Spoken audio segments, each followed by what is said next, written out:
So what is ChatGPT? We'll be briefly talking about that. We'll be talking about something which we call as large language models, and we'll because all of you are health researchers, which means that you are health professionals. I'm going to give you a very brief introduction about what is large language model, and then in the last portion of my talk, I will be giving you some example use cases of ChatGPT, and let's see how far we goes, because there's so much to cover, so much to show, and 1 hour is not enough for that. But let's get directly started about ChatGPT. So what is ChatGPT? I mean, internet. From before, what happened that people used to talk to computers. Let's assume this is a computer, you want to talk to it, right? How people used to talk to it? People used to talk to it with the help of something which is known as computational languages, like R, Python, C++, Julia, and there are so many computational languages, which means that you need to know computational languages to talk to the computer. And how you talk to anybody. For example, if I talk to you, right? How I talk to you, I say something that goes to your mind, you process that information, and then you respond back to me. So computational scientists and computer scientists used to talk to computer in that way, which means that in a computational language, which maybe, for example, Python, they used to tell something to computer, and computer used to process that, and then that computer used to give a response back. But what ChatGPT has done is that it has taken out that layer. Now you can talk to the computer, you can give instructions, you can ask questions, you can communicate with the computer, but you can talk in the language which you understand, which is English. For the time being, I'm going to only talk about English, but you can talk in Urdu as well, you can talk in Roman Urdu, you can talk in any other language as well. There are so many languages in each talk, but for the time being, we are going to assume that our language is English. And computer understands it, and it gives you the response in exactly the way it would have been given a response to a computer scientist, which means that the first revolution which ChatGPT is bringing in that it's not limiting to the use of like the power of the computational power. Those who have like people who do not know coding, they can also talk to computers. That's one thing. Then it is based on something which we know as natural language processing, but ChatGPT has, but this model, the ChatGPT and the conversation with computers, they have evolved over time. Like initial days, we have cars. They were very preliminary models of cars, and they have evolved over the period of time. It is based on something which we know as neural networks within machine learning, but I'm not going to talk more about that. But the core function of it is that, okay, it's a dialogue. It functions like, okay, you say something to it, और ये आपको वापस में जवाब देता है. So इस तरह से, like as you talk to a person, it's going to function like that. It has several use cases, and we are going to talk about its use cases in health research. But important thing about this is an important slide on which I want to spend a few seconds, is that, for example, you need to treat ChatGPT as your intern, right? That's one of the messages which we're going to communicate. Like, for example, a lot of repetitive tasks that can be automated with the help of ChatGPT. It can be accessible to anybody. The free version will be for free, obviously, but if you pay, you have the access to the enhanced functionality as well. And then the scalability, which means that it is accessible to everyone, everywhere. For example, whatever you make on ChatGPT, whatever you do on ChatGPT, it's scalable throughout the world. But there are a few concepts, again, which we need to be cognizant about, and the foremost among them is AI hallucination in the context of health research. Now, what is AI hallucination? I didn't make this term up. It sounds when I teach it that, okay, I talk about AI hallucination, it seems like I'm trying to be fancy and I'm just making word up. No, this is an actual term, this is an actual jargon in the AI world, which is known as AI hallucination. Now, what is AI hallucination? Is that, okay, if you ask ChatGPT something, and for example, Aamir is born in this century, and you ask ChatGPT what Shakespeare said about Aamir, right? It may be ChatGPT will tell you that, okay, it gives you the correct information that, okay, Aamir was born in this century and Shakespeare was born in another century, and Shakespeare didn't say anything about Aamir. But it's also possible that it makes things up with a lot of authority, and it seems convincing that it's a correct response, and it gives with such a response with such a confidence that you are convinced like the response is organized in such a way that it seems real, and in that way you will be convinced to think that okay, it maybe Shakespeare has said something about Aamir. I mean, this is obviously Shakespeare didn't say anything about Aamir, but for example, if later in the literature search section, if you ask something, it will create references, it will create content. So in that way, that is known as a hallucination, that it will create stuff which is not there, and that makes its use a bit tricky, not a bit, quite tricky, when you're using it for the context of research, which means that you need to be aware that this concept of AI hallucination does exist. Another thing is bias. For example, if the underlying data has some kind of a bias, then any model which you make on the basis of that data, that will also be biased, right? And it's important to use ChatGPT with understanding of both of these concepts, right? You need to, okay, whatever content you produce with the help of ChatGPT, you need to we'll talk about it in when we're talking about literature search, that you have to be aware, like, okay, you cannot take it that it will be correct, and it doesn't mean that it will be wrong as well. There's a process which you have to go through to understand whether or proceed with the information which is produced by ChatGPT, right? Therefore, it's important to have a responsible use of AI. Obviously we can minimize the bias, but we cannot completely eradicate the bias, but some of the bias will be already almost always there. You need to be aware about that. And then there are privacy concerns. For example, we'll talk about, there is a tool within ChatGPT which is known as data analysis tool. And then at Aga Khan University, you're working that okay, Aga Khan University does not allow you to share your data with ChatGPT, right? But you can, it has a functionality where you can share your data. It can do analysis for you.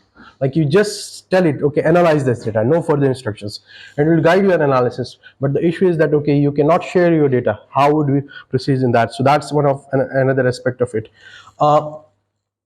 I mean, to summarize this thing, what I say is that in the current era, if you say that okay, you are not going to use artificial intelligence at all, then you are at a disadvantage. But at the same time, if you say that okay, you are going to completely rely on artificial intelligence at all, that's also at a disadvantage. So what in such trainings which I used, a phrase which I use is that the goal in this era is the combination of the human intelligence with artificial intelligence, where you capitalize, you understand the platform, you capitalize the use of, you make yourself skillful in terms of the use of the platform, and then use that information, the content which is generated by platforms like ChatGPT, and have a human touch to that. And that is the goal which can be brought about in this era by the combination of human intelligence with artificial intelligence.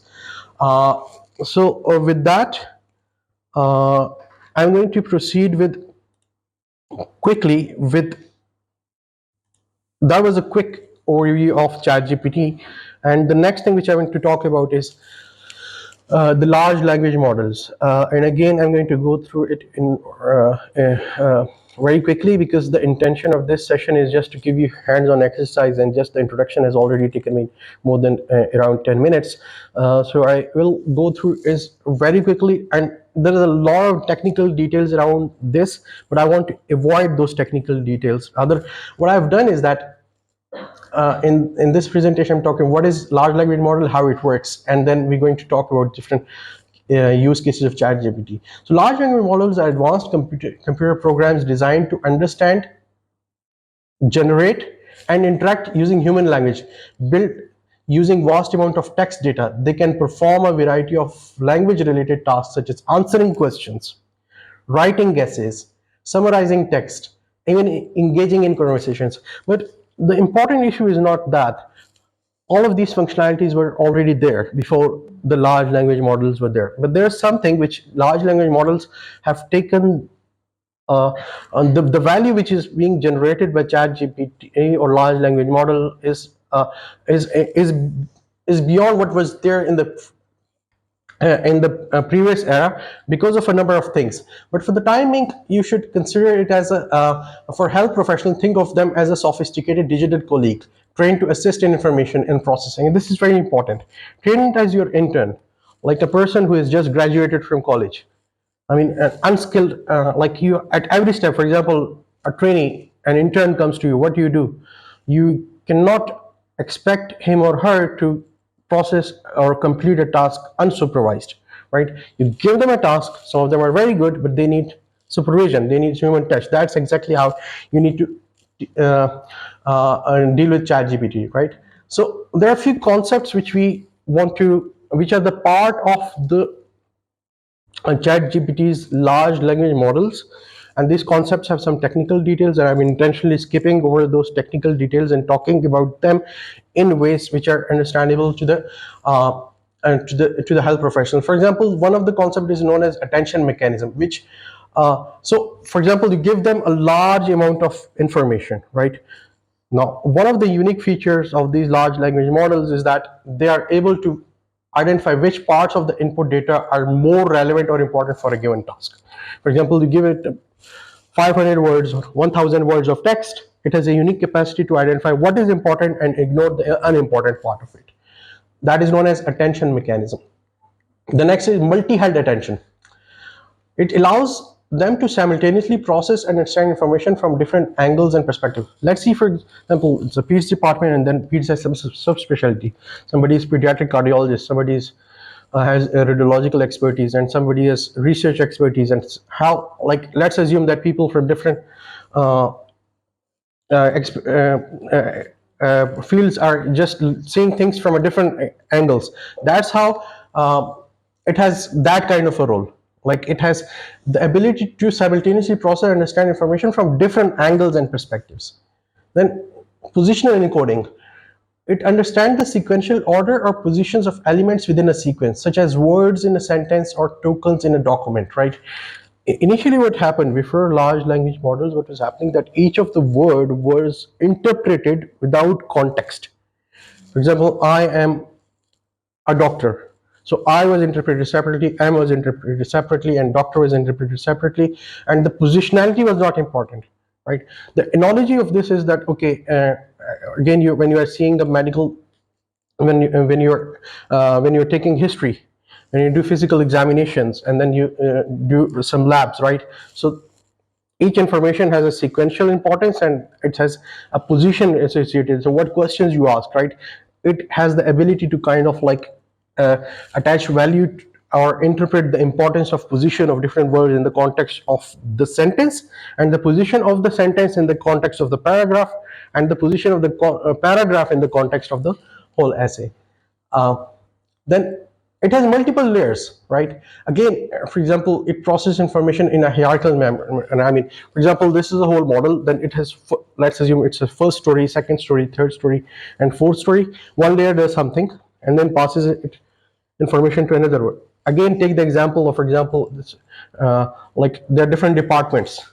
Each department is specialized in different functionality, and then you pass on that information. For example, maybe radiology is important for one thing, is done for pathology, is doing for labs, and so on. So in that way, like each layer has its own speciality, and it passes on information to other. And it has something which we known as residual connections. Yeah. Sorry, screen is not visible on Zoom. You need to reshare.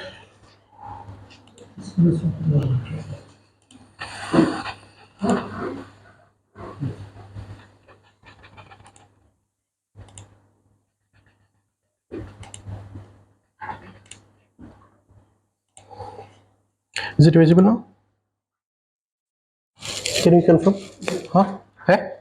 Check it.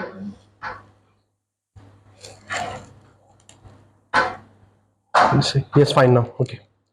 So now the residual connection, what does that mean? For example, let's assume you are staying, I'm giving all the examples from healthcare so that you can understand it better. For example, let's assume you are giving a service to somebody in a pediatric ward, and somebody got a cardiac emergency, right? So there's like, suppose a button which you press and a cardiac surgeon is getting alerted, right? So in that way, it has, though the model is multi-layered, but if something is related to another specialty within the model, it has shortcuts that, okay, that particular information is short circuited to another layer, and so on, right? And then what is layer normalization? It means that all of the information has a particular normalization of the conditions. For example, if you're in an OT, OT requires a particular set of conditions, like a temperature is required, infection control is required, right? So it has, all of the layers has some level of normalization which has been introduced for information processing. I understand that these things may be a bit complicated, but just to give you an idea, it's not going forward. Okay, then masking. What is the concept of masking? For example, when you get a history, when you do physical exam, at the point when you taking history, you're not aware about, okay, what will the diagnosis be. When you're taking a test, you're not aware about what the outcome of the test will be, and so on. That is the concept of masking in the context of large language models. That, okay, when you give in the input, and the way it works, that it creates word by word. So when it creates one word, it is not aware about what word it's going to generate subsequently, and each word of the word which is generated subsequently, it's independent of the prediction which was made previously. That is known as masking. Now the issue is that maybe some of them or all of them were present in some way or the other way, but what large language model did was that these concepts in the computational world, they integrated them together in the form of one large model. For example, the multi-head attention, the positional encoding, stacked layers, residual connection, layer normalization, and masking, they integrated the strength of all of them to make a model which, as I said previously, is going to remove the human the requirement of a computational scientist is able to understand a language like English. It's going to process that language, and it's going to understand that language, and then it's going to respond back to you in English language. So that's about large language model. Now what we can use, and then we are going to go to the hands-on exercise. Like we can take help from ChatGPT in terms of literature search, reading PDF documents, proofreading, writing emails, code generation, translation. And when I say code generation, it's like, okay, you are trying to learn a new language like R or Python or stuff like that, and you can take help from ChatGPT to generate those codes, right? You can, like today you say, okay, I want to learn Python, right, which is a computational language. You can take help from ChatGPT and tell it to, okay, make a plan for you to learn Python. You can tell it that, okay, I'm a medical doctor, I'm a medical professional, I'm a researcher, I'm working in this position, I do not have any background, make a customized plan for you, and it will make a personal, like the more richer information you give it to it about yourself, it will make a plan for you. And then you can go into, okay, like make it 6-month plan, and then like make me a day-by-day plan, and then generate exercises for me for every day. You can do that as well, right? And then there's advanced data analytics tool, and there's a plugin ecosystem. The plugin ecosystem within the ChatGPT, it's just like your app stores within your mobile phones, whether you have Android or Apple phone. It's just like they have a huge ecosystem of different applications, and some of those applications you have to use those applications for diverse functionalities. Okay, so I think there was some. Should we move forward with the exercise? I mean the hands-on exercise, or should we entertain some some quick questions? Maybe let's. Yeah. So, किसी को कोई question? I know there are people who never played with ChatGPT. आपको खुद समझ आया what this is all about, right? Can you think of ways just say you can utilize? Maybe even simple email लिखने के लिए, right? कभी आप you want to write a good email, आपको अपना कोई personal statement लिखना है, किसी job के लिए apply कर रहे हैं, किसी program, educational program के लिए apply कर रहे हैं. All this can be helpful besides research as well. ठीक है? Shall we go on to some hands-on? Ji. Question, please. ChatGPT के अलावा जो दूसरे language model हैं, उनकी significance उतनी है जितनी ChatGPT है. ChatGPT is better than. At this point, this is the commonest question which I encounter in all these trainings, and here's my response to that. I mean, there are other models like Bard and Bind, and there are so many others, right? The issue is that ChatGPT is ahead of the curve.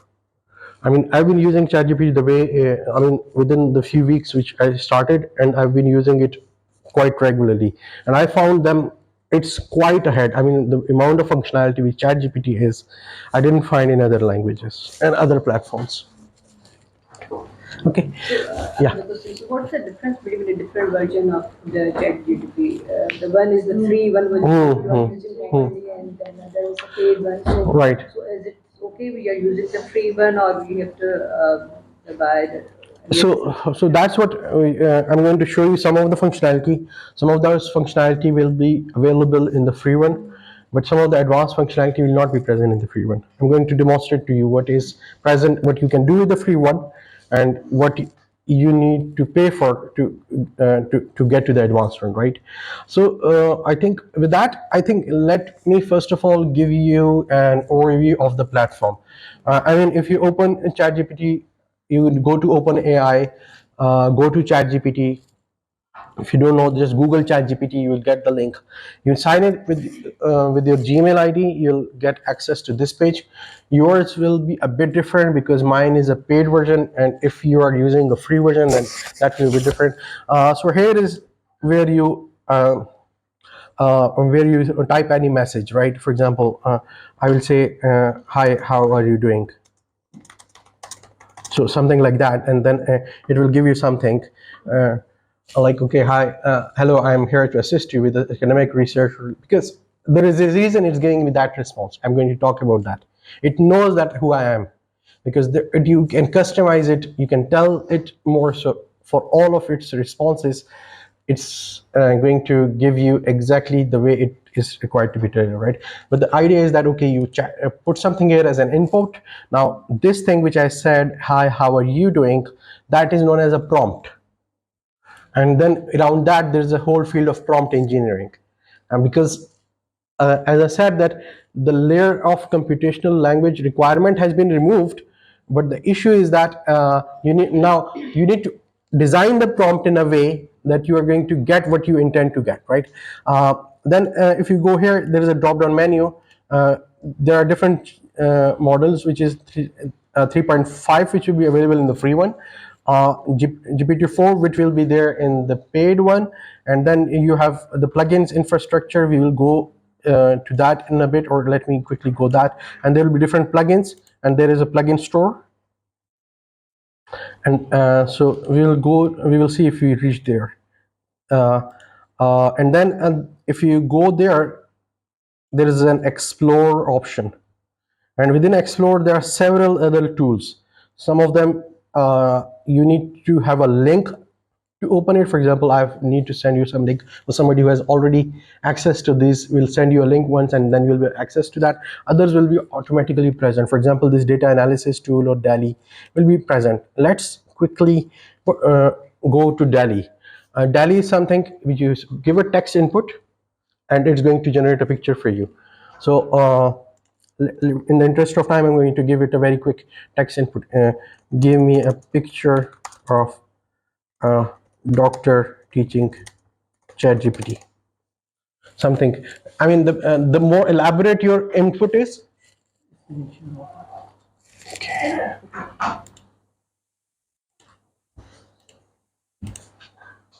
Okay.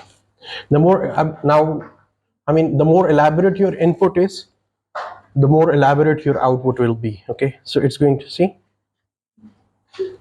So it's something we can put in your presentations, and you can customize the content accordingly, and so on. So I mean, at each input, and you can generate 2 outputs, and then you can ask it to make the teacher more like Aamir. I mean, like, make the teacher run. I mean, like, you can do whatever you want it to do, right? I mean, you can play with it, and you can what you can do is that ask it to make prompts as well. For example, you can ask it that, okay, this is a situation, give me a prompt which is elaborate enough to right. So that's about DALI. You can go ahead with and then play with it. Some other use cases which we talked about were, for example, let's talk about literature search. And again, we are very short on time. We are 3.5, right?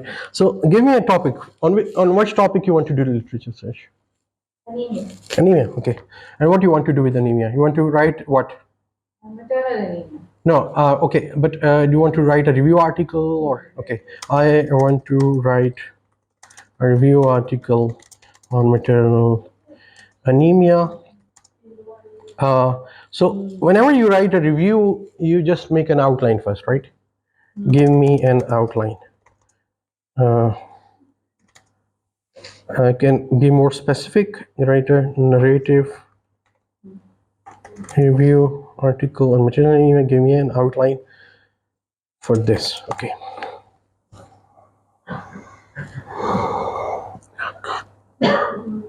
Okay. Now, let me ask you. Let me first go through it. It's giving you an introduction, definition, prevalence, significance, etiology, etc., etc. What do you think? Is it enough? It is lacking, or what? Inputs, ideas? It's an outline, it's not about the detail about Right. different types of it. It won't have any kind of references. Yeah, but we just told it to give us an outline. We didn't tell it to give us anything else. We ask them that give the references to, then the references will give. All right. So what do you think? First of all, comment on this outline. Is it elaborate? Is it lacking? Is it missing something important? I mean, so it has introduction. Sorry for this thing. Okay, and then etiology is there. Maternal anemia. To me, it seems more like, I mean, textbook information, right? It's not something I will say. I will expect something more. But is there anything specific from your domain expertise you think that it's lacking, or you want to be? So let me. Too generic. It's too generic. Okay, this is too generic. How would you want it to be? So maybe in the context of Located in Calcutta. Make it in the context of low and also in the context of Interventions and suggest some interventions for correcting anemia. for correcting. that should take you somewhere else actually. Let's see how it produces. Okay, right. Okay. So the idea over here, what I'm now doing is that, okay, once it produces it, then it has to be several iterations. Okay, it will not give you things which are, okay, does it? Okay, and now let's see what it produces. Introduction, definition, prevalence, purpose of the review, anemia and low income, effect of maternal and pregnancy outcomes, interplay with other maternal issues, economic, societal consequences, diagnostic methods in the limit. It's better. But do you think that do you have any specific area where you think it's still lacking? In terms of the topic, you think that, okay, it is better, but it's lacking in this area. Let's say, For instance, there is still some disagreement around what the dose of iron supplementation. okay, incorporate the disagreements around Dose of iron, of oral iron, and use of IV iron in for the management and prevention of anemia of pregnancy. and during pregnancy. So I'm telling it to incorporate that because based on your domain expertise, we think that that is an important.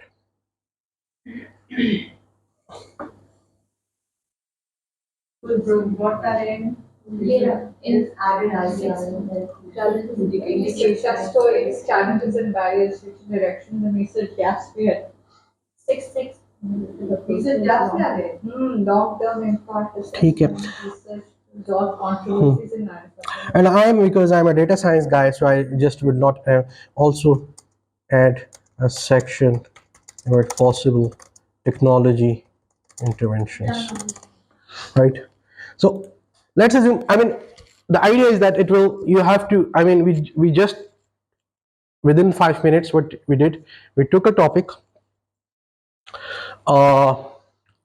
we converted that into an outline. And let's assume like you have to spend like an hour on this, making that outline, right? You can very efficiently make a very comprehensive outline based on different domain expertise and stuff like that. But the idea over here is that there has to be a bit back and forth. It will give you information. Sometimes it will not give you information. Stuff. There's a lot of confusion in the AI world in the current stage. There are places where you will submit this outline, and they will be very rigorous. They will be very strict on not even creating an outline. But then there are places, for example, which will allow it. Right. So the idea over here is that if you ask me, I think this is something which we do from other pieces of literature already. I mean, like this is, for example, this is the first step I do, right, when I'm writing a review. So the way I do it before large language model is that I take maybe 10 or 20 or 30 papers, maybe some review papers, get idea of different things which are happening in different parts of the world and in different literature, published literature, and then make an outline. What this has done is that it has made that process more efficient. One thing, if I have to use it, I will be rigorously paraphrasing it, but I'm not kind of like, I'm just automating that process, I'm adding efficiency to that process, but I will definitely paraphrase it substantially and get the content screened through AI content detector as well. But I see as at this step it's ethical, but at the same time there is so much uncertainty in the AI world. Some of the journals have a very extreme policy, and there are some other places, for example Medium, they explicitly allow ethical use of AI content creation, right? So it depends where you're submitting. You get a skill, you get a gun, and then you need to know how to use it. That's exactly like that, right? So now let's move a bit. I think I'm not sure how far we're going to go with this speed, but let's assume I'm going to go into this section. I tell it expand on this section.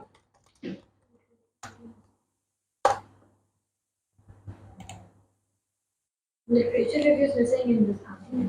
Okay, let's assume we will incorporate that later in some way, right? So what I did now is I told it I took one of the sections which was already created, which is this section, including the heading. I copied it, I pasted it here, and I added this information that okay, expand on this section. What it has given me? Now what it has given me, let's ignore that for the time being. And what I further do is that copy the whole of it, paste it again. Make it humanize it.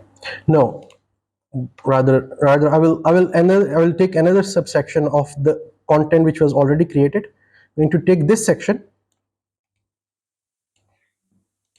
tell it expand on this section.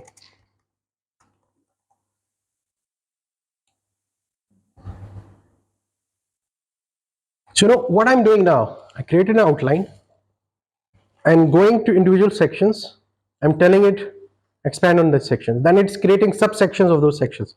I'm telling it to expand on that section, and you can keep on and on. You can create a book out of it as well, right? And in the interest of time, I can just stop it and then tell it, okay, for all the material which you have created so far in this conversation, because it's going to remember the conversation which you have already had, cite each point mentioned with the reference, and at the end of the sentence, and give me list of references at the end. No, sometimes it will not do things what you want it to do. So yeah, so ये भी होता है इसके साथ, ठीक है? Yeah, so exactly. So what I'm going to now do is that I'm going to copy that particular section. I'm going to paste. It goes to its intern mode. समझ नहीं आ रही इसको मैं क्या मांग रहा हूँ इससे, ठीक है ना? So for this, cite each point with an actual article and give me the list of references at the end in Chicago style.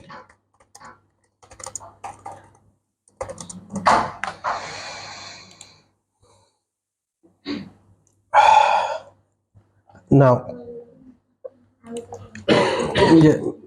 So here's the thing. Now it's like not behaving the way which I wanted to behave. I will just make a summary of all the conversation so far.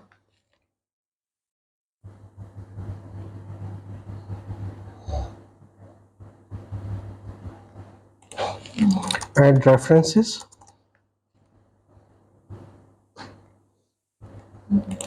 It's not doing, so add in text references.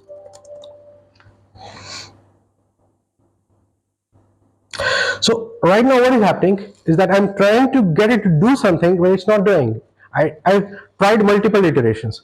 So what I'm going to do is that I'm going to completely end this session.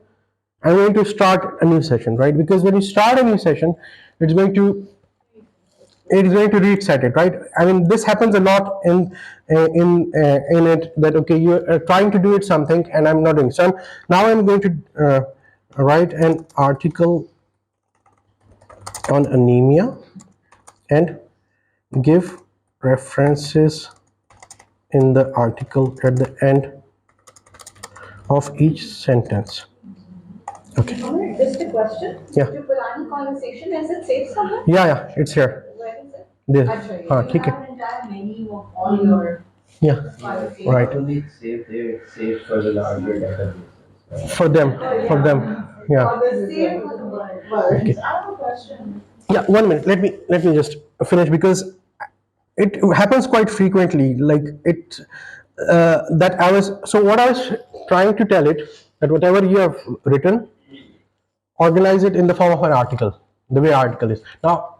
But it was, now it's another learning lesson that okay, sometimes, most of the times that I've done in the previous training it works, but sometimes it is going to surprise you, because it's keep on evolving and evolving. So when something like that happens, just close the session, open another session, and it will do what you want it to do. So now it seems like an article, right? Right, it seems like a, Who gets the credit for writing? right. So before that, no, now before that, and there are some references. Now remember that hallucination point. The first thing is that some of these references may, let's check one of these references and then move forward, right? So let's see if the first one of them actually exists or not. Let's see the author, Gaskell.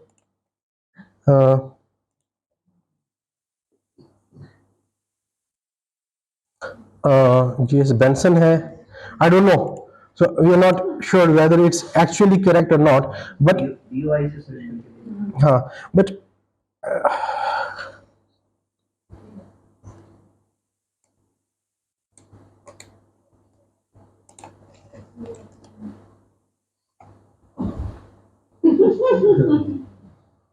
we're not sure. You need to spend some time on. But the first thing is that whatever it creates, you need to see that with the lens of doubt, right? That's the first takeaway, because they may be correct and they may not be correct. But my next question is, and it's one thing you have to learn over here is saying continue generating. It has not finished. So now it's finished, right? Now the important question over here is that, is it ethical to use this content? No, I don't. So there we draw a line, right?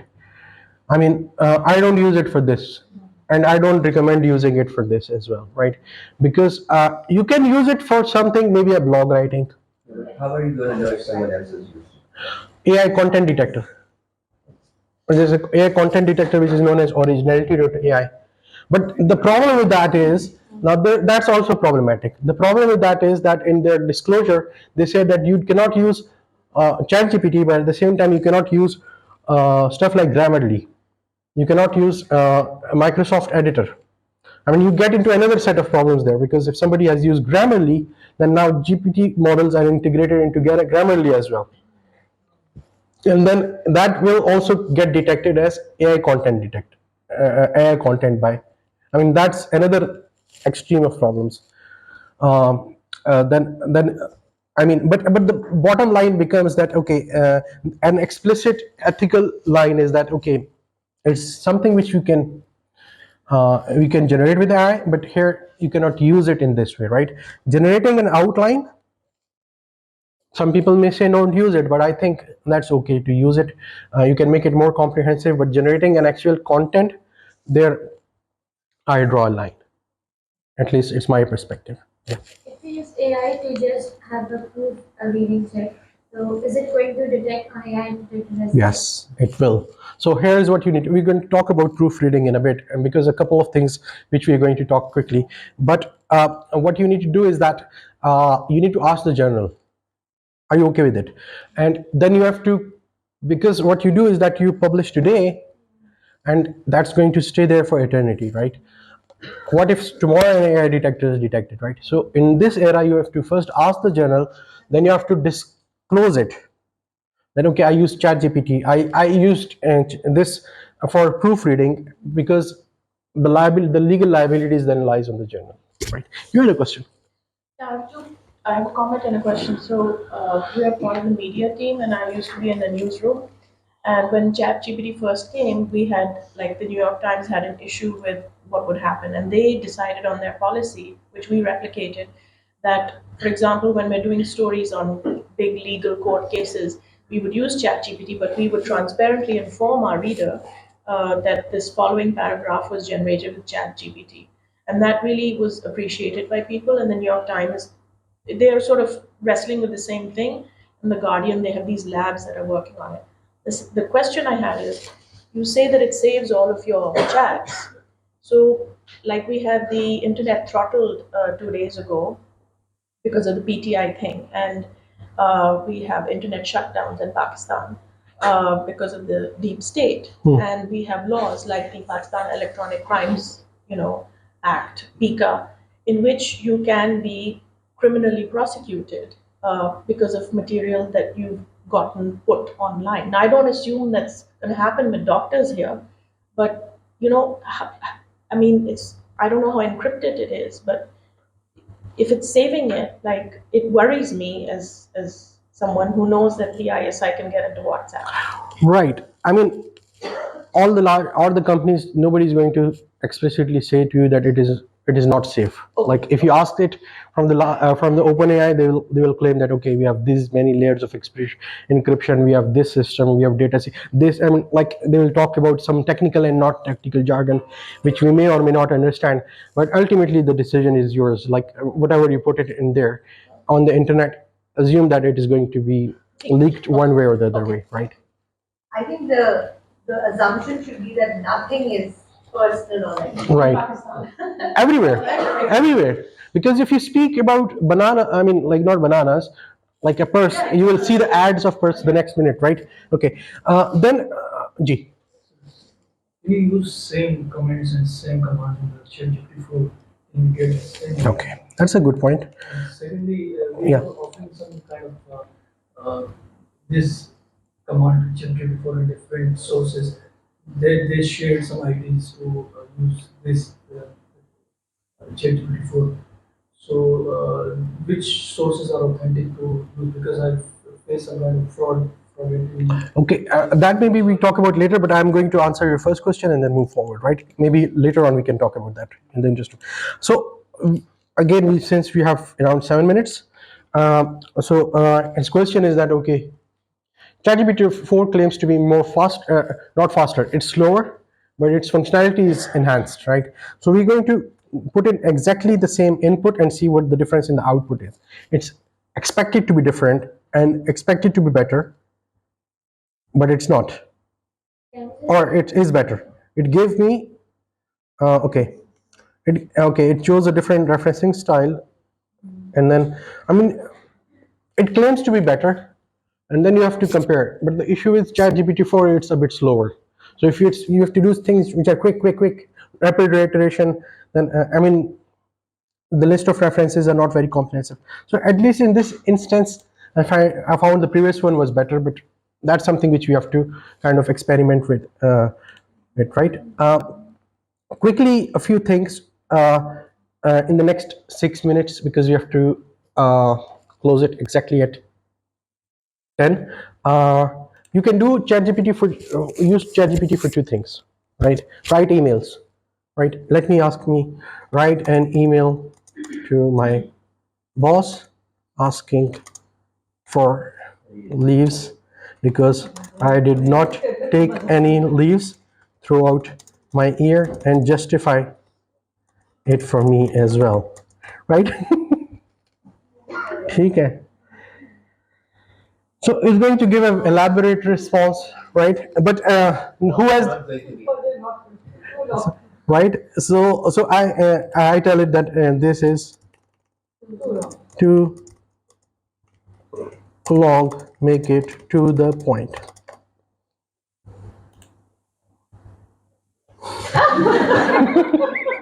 I mean, it will do whatever you want it to. You can put in the start date and end date, the boss's name, etc., etc., and then write an email from the boss to the employee saying that we have too much time. And if you can see, I left some wrong spelling in there, and it's going to automatically understand it, saying that we have too much work at this time, and we cannot let you go for a leave at this point.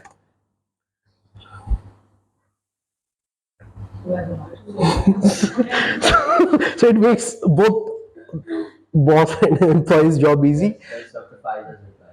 I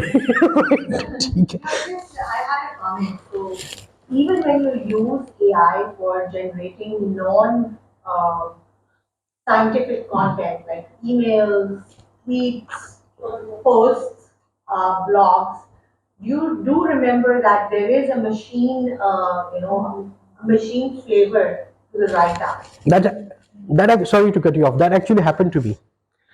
Yeah. And you read something, you tell yourself to write something, okay, and you tell AI to write it for you. There's going to be a huge difference, right? And so for you guys, everybody who is especially engaged in scientific writing and other sorts of writing, remember that the way you write is actually your brand. And when everybody is going to start using ChatGPT, there's going to be no difference in the write-up of one person versus another. So then, it is really going to be a problematic situation. तो होता है ना कि जब conformity होती है बहुत ज़्यादा, तो जो है जो unique जो चीज़ होती है, it stands out. So I think it's very important for all of you to stay true to your uniqueness. Okay? And there's a limit to AI use, जैसे Dr. Aamir ने बताया. And you have to be very cognizant of what it is saying. Is it saying it the way you would say it, the way you would like to say it?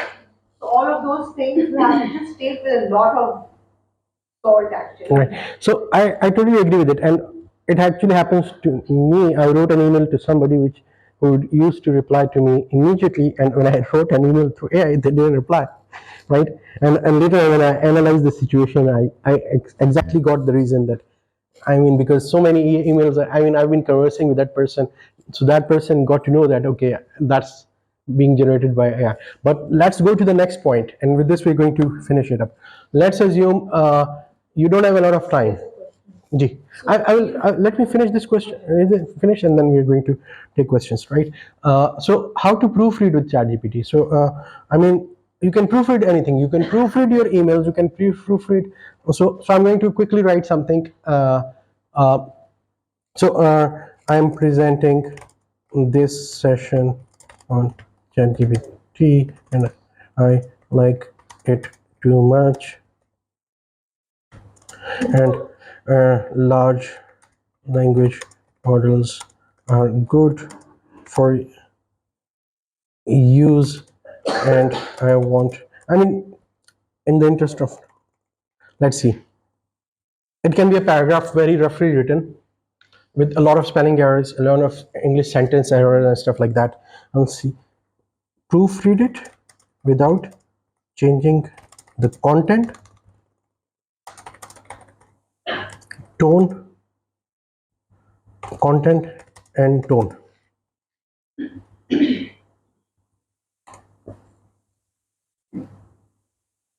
I'm presenting this session on ChatGPT. I like it too much. Large language model is good for use. I mean, it could have been a long paragraph, and it can be a whole article, right? This is exactly what you asked, right? Like you can make, so normally when we write articles, if this is accepted by journals, then that is going to save me a lot of time, because I'm going to focus only on the content. I'm not worried about the English phrasing. It's going to work as a English editor or for me. But again, the issue is that whether the journal is going to allow it or not, right? So Most journals are not allowing you to start. most journals are not, right? Yeah. So it's always good to, be careful.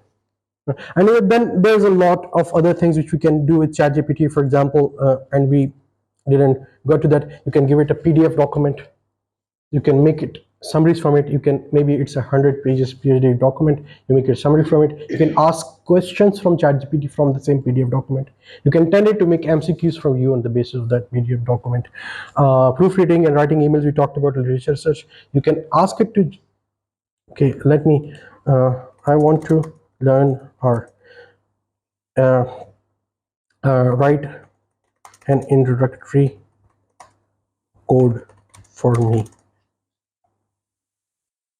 So you can ask it to generate code for you, right? Write the same code for me in Python.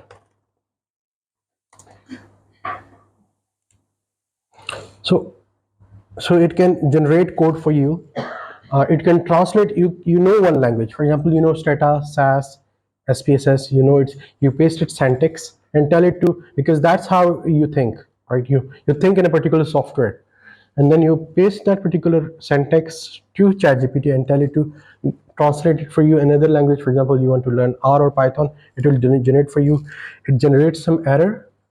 You paste the code, along with the error it will suggest corrective codes and so on. So with that, I think the advanced data analysis tool, I think we need a separate session for that. And the plugins. Yeah. So the online, I didn't get a chance to kind of like maybe give somebody chance from an online. I don't know if there's anything in the chat which needs an answer. It's most about the logistics. And if people, yeah, sure. Can it help us in making the PowerPoint presentation? It does. One of the plugins does, but the quality of the output of that PowerPoint presentation was very bad. So here's the thing about the plugins. There is a, just like App Store, right? Some of the apps are very good, others are not, and you get to know them by using them, right? So there's a plugin which is not known as DocMaker, which makes PowerPoint slides, but the quality was not impressive, so I stopped using it.